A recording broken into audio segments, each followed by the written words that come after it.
You're listening to Errol Parker and Clancy Overall, editors of the Batuta Advocate, on Desert Rock FM. Well, welcome back to the Batuta Advocate radio show, recording live here from the Diamantina Shire. You're joined by myself, Clancy Overall, editor of the Batuta Advocate, and our editor-at-large, Errol Parker. How are you, Errol? Good, mate. Always good up here in Queensland, mate. No COVID up here, mate. As we all know, the virus hates the heat. Hates the heat. Hates being west of Broken Hill too. Yeah. And it's no longer the novel coronavirus. I guess we're all very familiar with it now, and we're very over it. But that said, we are lucky here in Queensland because the state favoured by God is free of the shit. And today's guest is also in a similar situation. He's down there in the Free State.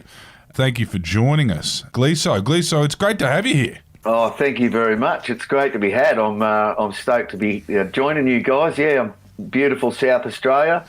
Beautiful one day, murders the next, they say down here. That's what I was going to say. You've made the move. I mean, Dave Gleeson and the Screaming Jets are synonymous with Newcastle, but nowadays you are, everyone is well aware that you're based down in Adelaide, which I was going to say basically is Newcastle with murders, isn't it? No, it's a top spot. I never would have thought that I'd live down here. From the time that the Jets took off, we kind of lived in suitcases and stuff for about 3 or 4 years after that, and lived between Sydney and Newcastle, which was good because I loved catching the train from Sydney to Newy. It's a beautiful train. 2.5 hours. You could sit there, take a couple of longies on there back in the day, and jump out for a smoke at Gosford magazine, and then you could that's right. have a piss in between the carriages. It was good back in the day. Right. So and then moving down to Adelaide, that came about because my wife is from down here. Yeah, right. And we had a kid, and we were living in Sydney, and the Jets were off the road, and so it was a perfect storm, and I found myself living down here. Can you just tell us a little bit about, you mentioned there those long train rides to and from Sydney, from Newy. Where were you? I mean, as well as being synonymous, actually, your band and your imagery and yourselves with your long hair was synonymous with Newcastle. So was the sound. And, almost everyone who had listened to one of your songs come on, that they'd kind of think about the glory days of the Steel City. Where did the sound come from? What were your influences? Because you obviously influenced a lot of bands that came after you who can point to you, but it's kind of hard to point before you.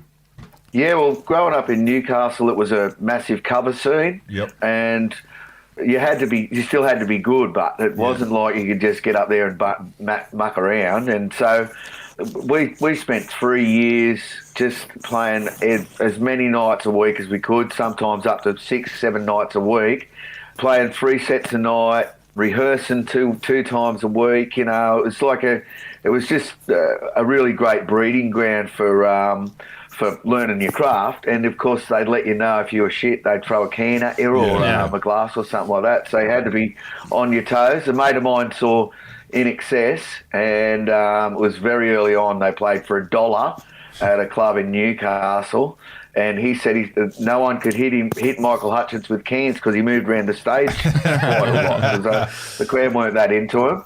And that gave me a bit of a heads up. I was like, I'm going to move around a lot. So, like a lot of bands from your part of the world up there in Newcastle, it was a bit of a rite of passage to once you conquered the Steel City, it was time to take on Sydney. How long did you talk about moving to Sydney before you actually moved to Sydney? Well, yeah, it was. We kind of, that's exactly right. We started off in Newy, and we thought, we got something here, and we started going out to the Hunter Valley, and we did a tour. We did an ill-fated tour prior to the Jets up to Coffs Harbour, where I ended up in jail when we were supposed to be playing the Howie Mowie. Oh, that's a great pub. I'll quickly tell you, it's an aside. But we got up to the Howie Mowie, and we walk in there, and the guy goes, there's actually strippers on tonight. And we're like, but we've been double booked. So anyway, they said, don't worry about it. We'll pay you $200. You can stay in here for free and watch the strippers. So that went well until I ended up in jail. So that was yada, yada, yada. I was in a police cell. You must have been playing up. rum. To get rum locked up, rum. Back in the to day. get locked up in the Hoey Moey Hotel, you must have been playing up. Oh, so many great memories, flashbacks. But yeah, we started going down to Sydney. There was a battle of the bands going on, and we played our first kind of major gigs in Sydney were all at Salinas, and there was bands from all over Sydney competing in the whatever they have, what do they call it, the heats. Yeah. And then it became. Then at the end there was a national, so everyone came from around Australia, and we won that battle of the bands. But we were taking busloads of Newcastle people down to Salinas, and it was not pretty. Yeah, that's been a recurring yarn you hear about in the history of your band. Is that the hostility between the Newy fans who, as you said, only a 2-hour train ride and they can come to any gig in the most populated city in Australia. That's right. And they obviously brought the riffraff. Can you tell us a little bit about some of those little hoedowns, some of those little showdowns? Sorry. Yeah, the final, the final that we won, there's a great lady by the name of Lisa Edwards, I think. I'm pretty sure it's her name. And she's a singer that has been around the traps for years. So while the judging was going on, after all the bands had played, she came on to do a set. And all the Newy crowd are going, fuck off, fuck off. And in the end, she had to just call it off. She goes, well, stop you then. Go back to Newcastle or something. Anyway, so we ended up winning the show. And none other than Baja Bonkowski. I don't know if you remember Baja. She was like a 70s ABC like countdown type chick. Yeah. But she was very, very staid. And my mate Scotty, she just grabbed her. He looked at her, he gave her a big hug. He said, "You're Baja Bonkowski. I fucking love you." She was just like, wow, what is going on with these boys from Newcastle? It's everyone loves a night out in Newcastle, and I'm sure. Yeah, well, it was the first place where they thought they trialled the lockout laws because they had kind of like a localised epidemic there where there was a lot of, alcohol-fueled violence, but there wasn't so much, like, people weren't using, like, a weapon. Like, people weren't being stabbed, that they were essentially just being punched and being punched. And, so what was the scene like there? Like, we're talking in the 80s. Like, what made Newcastle especially rough? Yeah, well, there was quite a bit of fighting that went on at gigs. Well, because it was a steel town, so there was the BHP was there. There was all kind of heavy industry and stuff like that. Yeah. And boats, ships were coming in all the time, so there'd be, sometimes you'd get the Navy boys, the American Navy boys there. It'd be on. Yeah, for sure. They're bad news. Because all the Newy girls wanted to jump them. Yeah. And all the boys are like, "What's going on with you blokes, you Yanks?" So it was like straight back to World War II, It's like the first time the girls have doled up on a night out because they're not doing it for you boys. Yeah, bad luck, fellas. So were you a product of that? Were you a product? What was your family in? Yeah. Well, we lived out in Cardiff, which is has a great workers club, the Cardiff Workers Club, and a lot of the big bands came through there.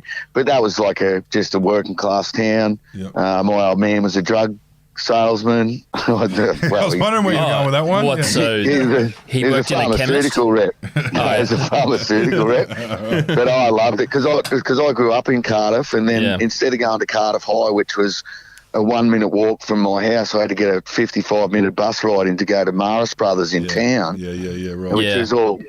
So there'd be all kids, "What's your father do?" "Oh, he's a lawyer, he's a doctor." And I just say, "Oh, he sells drugs, brother." Case closed. And then they'd go, "What?" And I go, "Oh, no, he works for Astra Pharmaceuticals,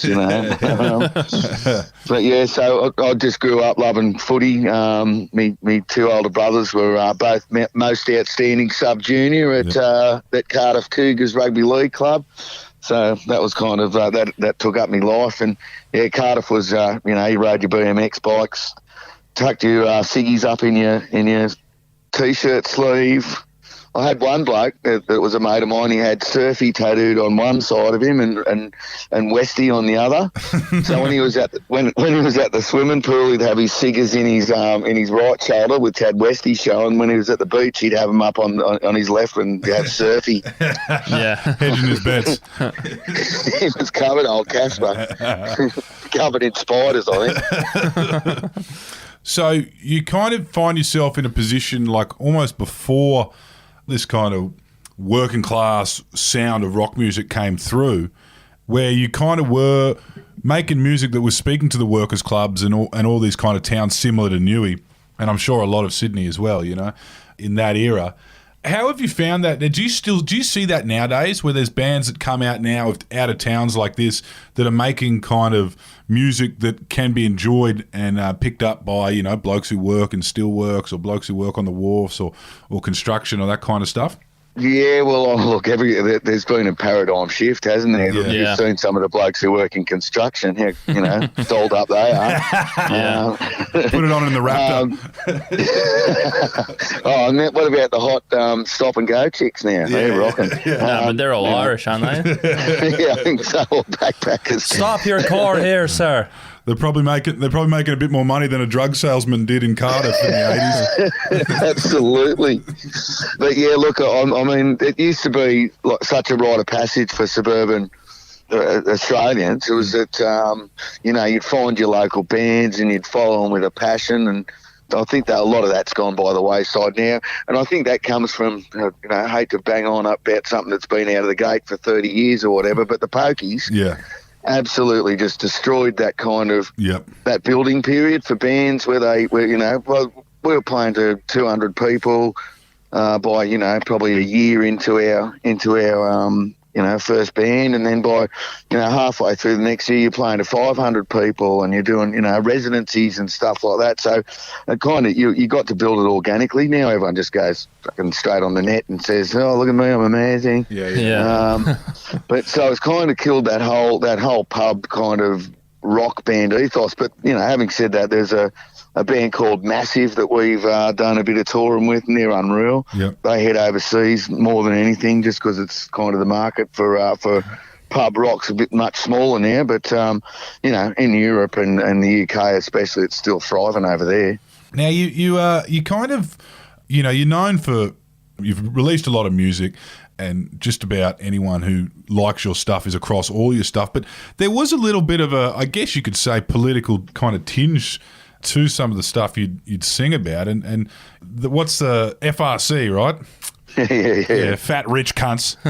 That brought down the government. yeah. And Poor Joe. I mean, he was only just. I know. He was Looking back, I think he's actually quite a grandfatherly type person, along with all his fascism. Yeah. Pioneer. Was good for Queensland. But Good for the Goldie. You'd sing that in Queensland. You'd sing those songs about their kind of state government. You weren't strictly punk rock either. You know, they had those real lunatics that were based in Brisbane that had, you know, their phones tapped and that kind of stuff. And they were making music strictly. Every single song was to do what you managed to do in one song at one show. You know what I mean? Right. Yeah. What was? I mean, obviously, punk. That kind of sound coming out of Brisbane at the time was for the very politically charged. It actually doesn't make a whole room dance. You know what I mean? No, that's right. Yeah, well, that was the kind of. I used to. I'm so glad there was no social media. Everyone standing there with phones back in the day. I was just about to ask you. I would have been cancelled gig one, right? Yeah. Because I always blame it on this guy. Peter Teague, his name was. He was the lead singer of a band called Big Band Boom, right, in Newcastle, cover band. You know, backing singers, brass, all this stuff. And they do the hits of the day. They do Huey Lewis and the News and just all the big hits of the time. Filthiest mouth I've ever heard on any man in my life. He used to say, so who's getting fucked tonight? Yeah. Are you getting fucked? He'd say the chicks in the crowd, are you going to fuck? And I just thought, how's this guy? And so I took I took a little bit of that with me, but so I had to temper it after a while because people don't want to get yelled at and ranted at by some fucking drunk guy who's about to go out backstage and do all kinds of stuff that he could be ranted about. So kind of you're not Bono. I had to temper that. Not here to end world poverty. You're on. Exactly. Rock and roll shot. I mean, Angry, God bless him, he can get a bit preachy, and I kind of, all the brothers and sisters stuff and that. But he did say a great thing one night while he was banging on about something. Some bloke said, "Play a fucking Rose Tattoo song." He said, "Mate, you paid to get in here tonight, not to tell me what to fucking do."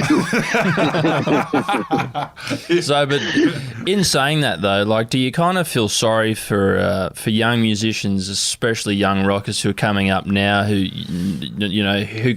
they live in this world now where you've got, everyone's got like a video camera, like anything that you do now is instantly recordable. Do you think you can kind of hear that coming through in the music these days? Oh, absolutely. I mean, everyone's much more guarded. That's why we're getting advanced Joy, Pete Murray Mark II, and Ed Sheeran's the biggest songwriter in the world. And he's considered quite edgy. He's the one. Forget Ozzy Osbourne snorting lines and shitting on people's floors. So I look at it. It's all changing, and that was a big thing of rock music, and kind of that was another thing that happened to me along the way. Was I was more a David Lee Roth, Axl Rose, frontman-y kind of guy, and then of course old Kurt came along and blew that all out of the water, and everyone had to go, "Oh, I fucking hate this."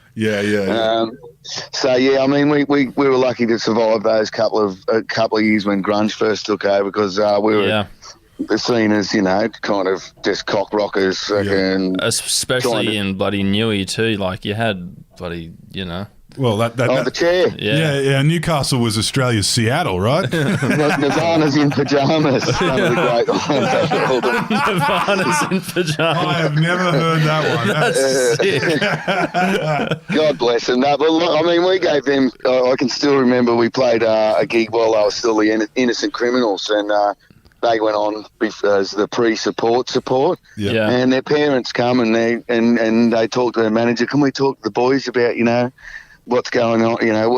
Some advice. So we're sitting in there, we're off chops, just sitting there, and we're telling the boys, "Oh, you should do this," and their parents are just looking like, "What are we doing in here?" They took none of our advice and were hugely successful. Yeah, fair enough. I mean, there was a time. We were actually talking about this as a young comedian that we've kind of worked with over the years, who does a podcast called Cameron James, and he's a Newcastle boy. And we were actually talking about you coming on the podcast, and he said one of his fondest childhood memories was the day after the Knights grand final. And I'm sure that, there's a whole generation that will say the same thing when the Screaming Jets were playing and the bus was coming down the main street of Newcastle. Was there in the 90s, and the late 80s, was there that feeling in Newcastle that we are the centre of the universe? Yeah, definitely. I mean, we came when we first started going down to Sydney, and people say, "Where are you from?" We'd say Newcastle. I'd take a little step back. Oh, Newcastle, eh? Yeah. So we were kind of, just proud of the fact we're from Newy, and it was kind of a bit of a talking point. But I think we always, especially like by the time they won the grand final, I mean, the fact that we'd got a team in the national competition, that was a huge buzz from 1988 at the late 80s, and then and then to see him grow, and then to have Joey come along, and that team that was a team of superstars, plenty of Australian representatives and stuff in it. So Newcastle had a very good sense of pride there, and then they took the steel industry away, and it kind of it died in the arse a little bit. But I think people are realising it's got some of the greatest beaches on earth. So plenty of tourism going on. Yeah, I mean, as people forget that. If you're talking inner city beaches, people always think Bondi. But Newcastle has inner city beaches. Yeah. And I think that'll be their next big fight, mate. You know, there was a steel boom. Now there'll be a property boom. You're the new Byron Bay up there. Yeah, that's right. Well, I mean, it is a top place, and it probably suffers a bit from its former reputation. But you know, you don't want to live in fucking Gosford, do you? No. Oh, sorry, people from Gosford. That was your smoke break on the train ride. Yeah. I remember one time, speaking of FRC, as we recently were, we went to the Central Coast League Club, the one they've got there in Gosford. I think they've done a big revamp on it. Anyway, I was a guest DJ for the night because the album had just come out, and I was just getting up there and playing some songs and talking to the crowd between songs and that. And I said, and you know, towards the end of the night, I said, play FRC, and it was on. It was actually on a vinyl album. Yeah. And so he's up there. He goes, "No, I can't." I go, "Mate, I'll tell you when to mute it, and you just, when we get to that part, you mute it, and the crowd will sing it." He goes, "Oh, all right." Anyway, we get to the part. He goes, "You're fat. You're fat," and I go like this, and he mutes "rich," and then turns it back up for "cunts," and then he go, "No, we'll do it again. Do it. Get just beyond it this time." He goes, "You're fat. You're rich cunts." And I go, "Okay." By this time, the manager's coming over going, "What are you doing?" We're doing our kind of research into you guys, your touring, and you know that song in particular, and you know there was a lot of other red hot kind of ballads you'd throw out, fan favourites. Did you find that kind of abrasiveness? The fans love it. It's there's an element of anti-establishment to it. But did that rub people the wrong way? You know, did it rub the fat rich cunts the wrong way that could have actually had you crushed? Yeah, well, it could have. Probably chicks don't like it. Well, they didn't kind of like, and some of the stuff I was saying, once again, fairly misogynistic. So I think we turned quite a lot of the chicks off in the crowd. But the strangeness of the whole situation, I had to fight tooth and nail to keep that song on the album. Yeah. And that was not because it's a great song, just because I was like, well, if you want to take it off, I want to keep it on. Yeah. So in the end, they're like, well, it's going to kill the album, and we'll do it anyway. So we put it out, and after all that time, when we went over to the States, the first thing they released was Fat Rich Cunts, right?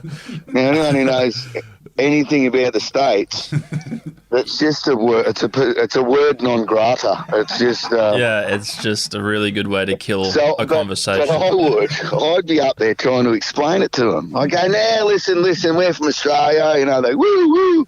I go, "Yeah, listen, we've got a funny terminology in Australia."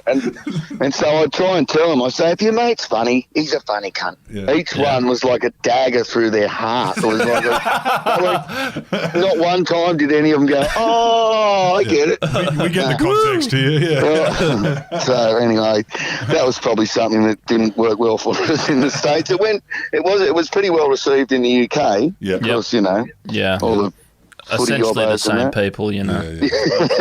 Especially in Adelaide too. I just like they're about as close as you can get to a pom as a pom, really, aren't they? They are. They're very close to poms down here, and then they pick me up on the way I speak. Yeah. And I've been here 15 years. Pool, they call it pool. I call it pool. Yeah. You know, pool. Like, first time I came here, someone said, "Do you want to go to pool?" I was like, "Nope." Not thinking what you're thinking.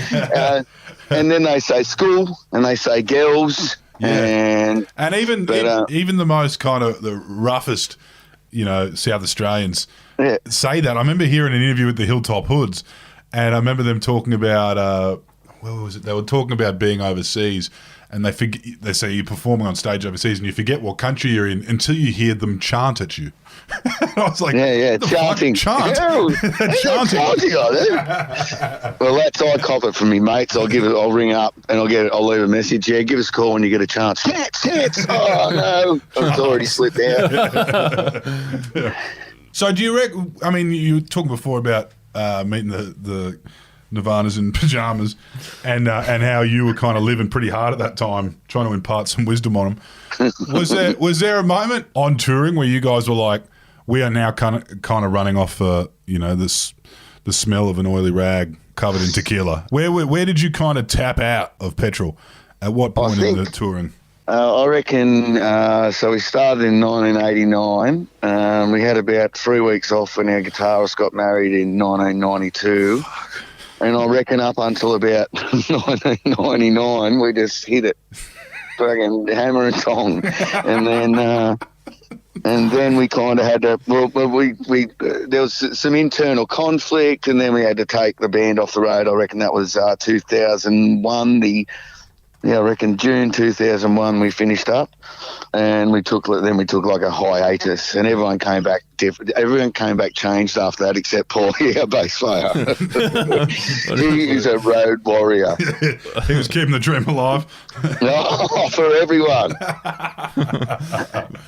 I'll do your bit, he says to me. I say thanks very much. So what was some of the other bands you were kind of pinballing around with, throughout the start and kind of, the midst and the height of your career? Yeah, we started off pretty well about the same time as the Baby Animals. We bought our album out about 7 or 8 months before they bought out their album out and eclipsed ours. They had an absolutely ball-tearing first album. Yeah. And we spent heaps of time with them. We toured with those guys, did a couple of national tours with them. We did a bunch of touring with the Divinals and got to be, good friends as you can get with some crazy people. And, one night, speaking of the Divinals, we were backstage after this big long tour that we'd done, and I found myself talking to Chrissy, and I'd never really had a long chat with her. So we're sitting there drinking, talking. The room's got about 20 people in it, and it's probably should have about big enough for about 10. Anyway, after about the third time, I'm coming just about 2 steps away from, I've got 2 more drinks for us, and she yells to her bodyguard, Mick, take me back to my room. No one's rooting me tonight. Everyone's looking at me. I've got 2 drinks in here. I'm just like, what? I haven't even got to that bit yet. But yeah, we played with them. Choir Boys were very kind to us. They gave us a lot of big raps early on. But we're kind of, and the Angels, obviously, they took us on our first ever national tour. Yeah. But we kind of came in at the end of that, so they'd been around from the mid 70s, early 80s up until we started in 89. So a lot of people think we're of the same vintage, but we're just lucky enough to kind of catch on to their fans. Yeah. Those people who love pub rock, guitars, drum solos, lead breaks, etc. So very lucky to catch that end of that. Can you tell us a little bit about Triple J and the role that kind of played? Because Triple J would have been kind of nationalised in your time. Yeah. It originally was Double J, and it was like a little secret for the kind of greater New South Wales kind of metropolitan area, and then all of a sudden you're in every town. Did you benefit from that? Oh, absolutely. We had when the first 3 albums came out, they were all album of the week on Triple J, and the third of those albums was affectionately known as the Gorilla album, the Screaming Jets self-titled album, and we did the first ever live stream, I guess, or podcast of a live streaming of a gig, right? Yeah. And so that was 1995. So it started with me going, "Hey, everyone." Buffer, and so it kind of went that all the way through. It didn't work out well, but we were the first band ever to do that. They loved us, Triple J, and then by the 4th album, I started doing some fill-in shifts at Triple M, right? And our manager said, "Well, what about we give Triple M first dibs on this single, the first single from the 4th album," and kind of sold that idea to us, and that was the last thing that was the last time Triple J ever fucking played us. Yeah, because I was about to ask you, like, how does a band make a transition from Triple J to Triple M? See, we were lucky. We kind of didn't have to make the transition because it had kind of. We didn't have to do that, and it was one of those things that fell extremely flat and kind of cost us. As you say, they were a national broadcaster. They were credible and all that stuff, and young people listened to it. So we kind of shot ourselves in the foot with that one. But That's the way it goes. There's many a slip twixt the cup and the lip. I think you got your share of radio play on Triple M, mate. Don't worry about it. Yeah, no, I was just in the lead up to this interview, mate. I was doing some reading. Apparently on Triple M in Sydney, they've played the song Better. They've played that 5,000 times since it was released 26 years ago. So what's that? That's 365 times 26. What's that? Like 9,600 and something times divide. So it's essentially they're playing that song once every 2 days for 26 years. Yeah, I know. It's unreal. Mate, that bloody hugely lucky. That APRA check, it must be as thick as a phone book. Oh, you'll have to ask Grant Walmsley about that. He wrote the freaking thing. What is he driving, a Porsche, Grant? Is that living next door to Daniel Johns in Newcastle. But that's been very lucky for us. And I think at one stage Triple M Sydney said it's the most played Australian song on Triple M over the 30 years. And I said, well, that's because we didn't have many hits. So for poor old AC/DC have to spread it across 25 hits. Well, no, those poor bastards in AC/DC. I was just reading the other day that Angus Young, he isn't even Australian. I mean, he's been applying for 40 years and they've said you haven't spent that long in the country. No, and we don't want you, filthy Luca. That might help your stats too. He's technically not an Australian band. Yeah, I could sponsor him, but yeah, I mean, I saw a benefit. So when Malcolm died a couple of years ago, there's a bloke who gets around and does AC/DC shows, and the headline, the poster said a benefit for Malcolm Young. I'm like, yeah, the poor bugger, he's probably down to his last 400 million, and he's dead. Yeah. So I think they were benefiting from Malcolm Young rather than for him. Yeah. So you then make this transition into radio announcing. I mean, you did a few years there? Yeah. Well, that was with Triple M. Don Foster was his name. He was a funny bloke that was running Triple M at the time. And Guy Dobson, they just started getting me to do the Australian Made show homemade every Sunday night. And then... I just started doing a bunch of different stuff with him, filling in. I got to interview, my best one at Triple M Sydney was Ray Manzarek. I got to interview him and asked him a question about the Doors, and he said, Dave, that's one of the best questions I've ever been asked about the Doors. And I was like, God bless you. But yeah, it's just something that's kind of, I'd love it. I only love it when I'm talking about rock. That's the thing. Yeah. I've filled in for breakfast and that, and you think I want to talk to the mayor about why there's no fucking parking at the hospital? I don't. What about these bail conditions for young offenders? Mate, if you want anything to happen at the fucking council, you've just got to pay. Hey, here's my BSB. It's the greatest council money can buy. It is. Well, they sacked him for a brown paper bag in Newcastle a couple of years back. But. I met the Lord Mayor of Newcastle a couple of years ago at Bathurst. Myself and Paul Wazine were there doing the national anthem. Yeah, and she's not a bad sort. I think I kind of give her the old not 50 something. She's in her 30s. She's probably thinking, "Fuck off, mate." Yeah, pretty much. I mean, I'm guessing that was at the V8s. Yeah. You missed? Did you miss those? Like, I guess there was always gigs going. That's what you kind of There were gigs on Bondi Beach back in your in your heyday. There were all kinds of festivals, but then there was this kind of in the late 90s, this ramped up kind of home bake big day out. Did you get a taste of all that? We played on the first big day out after heaps of crawling in on his knees, our manager and stuff. And Lees and West thought we were too mainstream. But in big the day end, out.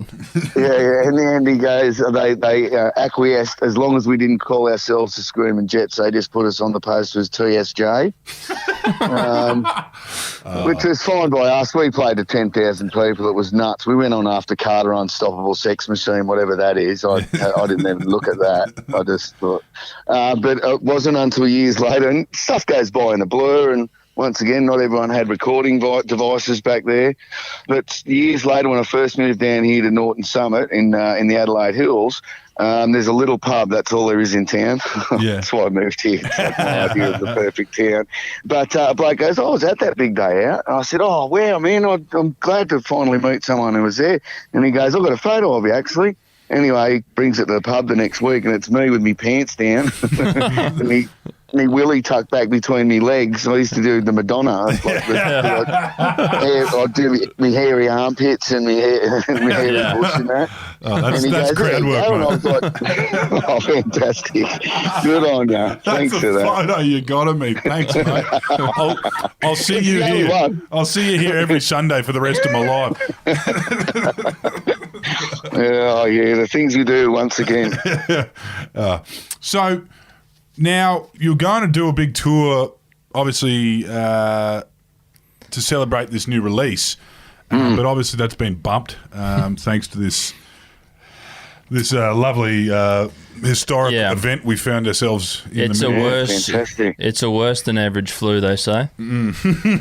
Yeah. Roll you. Well, look, we needed something to take the gloss off September 11th, so we said, why not something new? Yeah, it's. I mean, it's 30 years for you guys, and you're releasing the anniversary reissue of All for One, and you were going to tour that. What were you thinking? Like, obviously this has been in talks for a few years, so you were probably talking about this before the pandemic. But what did you have planned for the tour, which has since been postponed? Yeah, well, I mean, I've been over the last 4 or 5 years. The Angels have re-released their 40th edition versions of their classic albums. So we re-recorded it with myself and John and Rick Brewster and Sam and Nick, the current lineup, and then we went into the Bridge Hotel in Sydney and recorded it live. So I made it a double album. And it went really well for the fans. You know, they just kind of have it as a historic document. But the fun part about it is doing the album start to finish, which we've never done before. There's songs we've probably never played live off the album since we brought it out. So we're very looking forward to just getting out there and you know, playing it like people heard it all those years ago. And then we were just going to, you know, play all the other stuff, all the other songs that people won't let you out of the building if you don't get to play them. Yeah. Yeah, it was, I mean, the worst part's been that they keep, you know, pushing it back. I did 31 streams in a row on a Sunday last year, and mid-October I said I'll knock it on the head because we're about to go on tour in January. Not January, February. Oh, not February, April. Yeah. And then they just kept pushing it back, and, you know, I've been working at a mate's vineyard, trying to get some money to buy beer. But yeah, it's you know, we were planning on getting out there, and you've got to do a 2-hour show. That's if you've been around for 30 years, you've got to at least be able to do 2 hours. So just kind of twiddling thumbs now, but you know, it'll mean that we explode on stage when we get back there. When you finally get there. I mean, I think there's a lot of people that were kind of just ready to. I mean, look at some of the bands that we kind of, and the young fellas now too. It was their moment, you know. That was going to be their year, and then that year just got kind of crushed. So I wonder if it will be the same when we come back. Everything that was meant to happen does happen. I mean, it certainly will for you guys. Who are you thinking to open for you? Well, we've got a few mates in bands around the country, so I thought it might be a good little thing to get them in. You know, give them a bit of a go and free. Yeah. Just say, you can have some beer. Yeah. Piss off. Here's a T-shirt. You got to give Low Life a run. That's Low Life. Yeah, they're coming out of Sydney now. They are red hot. Yeah, right. Cool. I like the name. Yeah, lock them up. Best free gig. Now, are you going to be doing a bit of a media run? Obviously, we were very lucky to get you first with the embargo and everything like that. We were the first on the junket here on the Batuta Rock on. Advocate, but I'm guessing there'll be a bit of a push for this album because obviously the album's the re-release isn't going to time with the tour anymore. No, Nicole, our PR chick, she's putting together a bit of a run now for publicity and stuff. And yeah, it's funny because up until 18 months ago, it's all I did. I just had between the Angels and the Jets. There was always something coming up, and and now I'm sitting here thinking, I can't wait to see me press schedule. It'll be amazing. What do we got on today? All right. I used to sit there going, fuck, another 10 interviews, man. I hate talking about myself. ABC Mildura. Christ on And then, but the thing is, over all the years, you end up talking to people and you go, oh, fuck, I remember you from, from the last press run, years ago, Yeah. You were the one that had the hiccups in 1999. Well, Garth Brooks has got a dude who, like a PA, and he's like, he writes people's names down and stuff. And so my mate in Newcastle, he got to meet Garth Brooks and interview him, and then 2 years later he got there and he's interviewing, and Garth Brooks goes, and how'd your wife go with the baby? How'd that all work out? That's a pro. No, that's the pro. Fucking Garth Brooks too. Baby. What? and then there's some blokes who just flat out will remember your name, like Troy Casadale's one of them. Yeah. How are you, mate? Yeah, what were we doing last time? Oh, you're painting the house. Yeah. Like what? There's no one flanking him. He's just got a mega mind. He is. He's a good man. Yeah. Well, thanks for joining us today, Gleeso. We're excited to see you back out there. Yeah. And on stage and as you said, ready to burst after all these fucking postponements. But yes. One thing we do know is the fans will definitely still be there and they'll be holding tickets. So thank you for joining us, mate.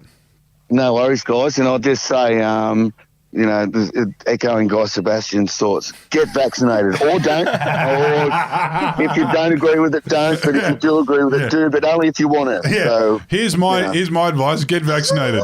Sorry, my label has told me to backpedal from that. Do what you want. Off at 100 miles an hour. Now, a lot of your fans still go to Hillsong, Guy. Maybe you should fucking start backpedaling, buddy. God will. All right, mate. Thanks for joining us. Sorry about the Knights. Kalen couldn't get you there, but next year. No. Well, I'm a Dragons fan, and right. so I go for the stupidest team in the NRL. Yeah. Well, you certainly. They're arguably the worst team. Oh, fucking brilliant! They suck. Like that. They need Wayne. They could, as Bart Simpson They need said, God. Yeah, they're as Bart fucking Simpson beyond said, one. I never knew something could suck and blow at the same time. You're that pre-Knights era. We interviewed Mikey Robbins as well. I was like, why the fuck do you go for the Rabbitohs? I know. We had to pick teams before the Knights got into the comp. Exactly, that was it. Oh, mate. Thank you for joining us. Lads. Cheers, Thanks, mate. No worries. Thanks for that, boy. Bye.